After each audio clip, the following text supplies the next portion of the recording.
اعوذ باللہ من الشیطان الرجیم بسم اللہ الرحمن الرحیم۔ دوستو، میں آج آپ کے سامنے ایک وہ ٹاپک میرا ہے جس ٹاپک کا نام ہے کہ آیت تطہیر میں اللہ تعالیٰ نے ایک ایسا راز رکھا ہے جس کو جاننا ضروری ہے، کیونکہ یہ عظیم آیت تطہیر اللہ پاک نے سورہ احزاب کے آیت نمبر 33 میں فرمایا ہے، جس میں اللہ یہ فرما رہا ہے کہ انما یرید اللہ لیذہب عنکم الرجس اہل البیت وطہرکم تطہیرا۔ میں خدا یہی ارادہ ہے کہ اہل بیت کے وہ تم سے ہر رجس کو دور رکھے اور تمہیں ویسا پاک رکھے جیسا پاک رکھنے کا حق ہے۔ یہ تھی قرآن کی آیت۔ اور دوستو، اس آیت میں پینتن پاک کا ذکر ہے، اور یہ آیت سنی شیعہ کے درمیان یہ اس پہ متفق طور پہ ان کو مانتے ہیں کہ اہل بیت کے شان میں ہے، پینتن پاک 14 معصومین کے شان میں یہ آیت نازل ہوئی ہے، اور اس میں یہ اہل بیت ہے جو اللہ پاک نے اپنے نور سے پیدا کیے ہیں، اور ان کے محبت میں ان کو بخشش کا پاور بھی عطا کیا، تقدیر میں تبدیل کرنا بھی ان کا پاور اللہ نے دے دیا، اور جنت اور دوزخ کو تقسیم کرنے کا پاور بھی ان کو ملا، اور 18,000 مخلوقات کو بھی اوپر ان کو سپرد کیا گیا، اور ان کا جو ہے دیکھنا بھی اللہ نے یہ کہا کہ وہ عبادت ہے، ان سے محبت کرنا بھی عبادت ہے، ان کا ذکر کرنا بھی عبادت ہے۔ مگر اللہ نے ایک اور چیز بھی ان کو عطا کیا ہے جو کائنات میں کسی بھی امام کو یا کسی بھی شخص کو یا نبی کو نہیں ملا، کہ ان گھرانے کو اللہ کی مرضیاں بھی اللہ نے اپنی دے دی۔ دوستو، اس میں یہ بھی آپ کو میں بتاؤں کہ جب حضرت آدم کو سجدہ کرنا تھا، سارے ملائکوں کو اللہ نے کہا کہ کچھ نام ہیں وہ بتاؤ، ملائکوں نے نہیں بتایا۔ حضرت آدم کو جب حکم ہوا کہ آپ ہمیں یہ نام بتاؤ، تو حضرت آدم نے وہ نام بتائے۔ اللہ کے اتنے یہ اور محبت والے یہ مخلوقات تھے پینتن پاک، جو ان کے نام لینے کے بعد حضرت آدم کو بڑے ریوارڈ ملے، اور ملائکوں کو حکم ہوا کہ آدم کو سجدہ کرو۔ سارے ملائکوں نے سجدہ کیا، سوا ابلیس کے جو اس نے نہیں سجدہ کیا۔ جو اس سے مقابلہ کرے وہ ابلیس کے برابر ہو جاتا ہے، اور اسے ثابت ہو گیا پینتن پاک کا سے محبت رکھنا عبادت ہے، اور دشمنی کرنا ابلیس سے بھی بدتر ہے۔ اور میرے دوست، اللہ نے اہل بیت کے دشمن پر اللہ بھی لعنت کرتا ہے، جن و انس بھی لعنت کرتے ہیں، اور آدم علیہ السلام نے جب پینتن پاک کے نام لیے تو اس کو ریوارڈ ملا، اس کو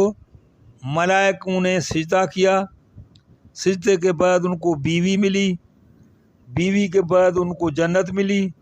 اور جنت کے بعد ان کو جنتی لباس ملا، اور جنت کا طعام ان کو ملا، اور یہ حکم ملا کہ شجر طیبہ کے قریب مت جانا۔ مگر حضرت آدم نے یہ ایک سہو کر کے ان کو قریب جانے کی کوشش کی، اور اللہ تعالیٰ نے جنت سے زمین پر ان کو بھیجا، اور جنتی لباس بھی واپس کیا۔ اور ایک بات سنو کہ عید کے دن حسن اور حسین نے اپنے امی فاطمہ علیہ السلام سے کہا کہ مادر ہمیں عید کے دن کپڑے چاہیے، تو بی بی نے کہا بیٹے آپ کے کپڑے درزی لے آئے گا۔ تو اللہ نے جبریل کو حکم کیا کہ جنت سے حسنین کے کپڑے لے کر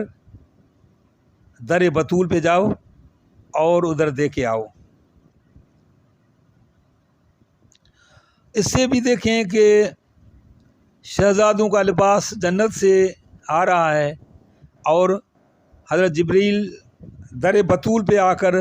یہ آواز کہا کہ میں حسنین کا درزی ہوں، میں کپڑے لے کے آیا ہوں، وہ ان کو ملے ہیں۔ اور وہ نبی، اس سے اندازہ ہے کہ محمد و آل محمد سے اللہ کی کتنی محبت ہے، اور وہ زمین پہ آتے ہیں تبھی ان کو جنت کا لباس ملتے ہیں۔ اور پھر بھی سورہ بقر میں حضرت آدم کو جب زمین پہ آیا وہ روتا رہا، تو کس طرح میں اپنے وہ جو سہو کیا ہے، کیونکہ غلطی کوئی بھی نبی نہیں کرتا ہے، اس کو سہو کہا جاتا ہے، تو اس سہو کے لیے وہ روتا رہا۔ تو پھر ان کو یاد آیا کہ وہ پنجتن پاک کا میں نے نام لیا تو یہ ملائکوں نے مجھے ستا کیا، کیوں نہ میں اللہ کو ان کے ناموں پہ ان سے میں معافی مانگوں اور ان کا واسطہ دوں۔ پھر انہوں نے یہ دعا پڑھی، یا الہی انت المحمود بحق محمد، انت الاعلیٰ بحق علی، انت فاطر السماوات والارض بحق فاطمہ الزہرا، انت محسن بحق حسن، انت قدیم الاحسان بحق حسین۔ یہ دعا انہوں نے پڑھی اور اللہ تعالیٰ نے حضرت آدم کو سہو کو معاف کیا، اور وہ آدم کی جو معافی ملی وہ بھی اسی پنجتن پاک کے وجہ سے۔ تو آیت اب آتے ہیں جو میں نے آپ کو کہا کہ میں آپ کو وہ تطہیر کا اس آیت میں ایک راز ہے، اس آیت میں وہ سمایا ہوا ہے، وہ یہ ہے کہ اللہ پاک نے رجس اور نجس کو اہل بیت سے دور کیا ہے۔ یہ کام اللہ پاک نے اپنے پاس رکھا ہے۔ ناپاک، منافق، کافر، دشمن اسلام، اہل بیت سے اللہ نے دور رکھا ہے، وہ کبھی بھی ان کو قریب نہیں آئیں گے۔ جو بھی انسان دیکھو، کوئی بھی چیز دیکھو کہ پنجتن پاک کے مخالف میں ہے یا ان کی جو دشمنی کرے، سمجھو کہ یہ رجس ہے، یہ اللہ نے اس کو دور رکھا ہے، یہ کبھی بھی اس کے پاس نہیں آئیں گے۔ اور کیونکہ یہ اللہ کا اس قرآن میں یہ وعدہ ہے کہ وہ قریب وہ رجس نہیں آئے گا، تو وہ رجس ہیں، وہ اس میں نجس بھی ہیں، اور یہ ناپاک ہیں، وہ کافر ہیں، وہ یہ قریب نہیں آ سکتے ہیں۔ اور جو نہیں آ سکیں گے اہل بیت کے قریب، تو ان پہ اللہ نے لعنت تا قیامت تک بھی بھیجا ہے، اور انسان بھی بھیجتے رہتے ہیں۔ مہربانی کر کے میرے اس امامت ٹی وی چینل کو یہ سبسکرائب کرنا اور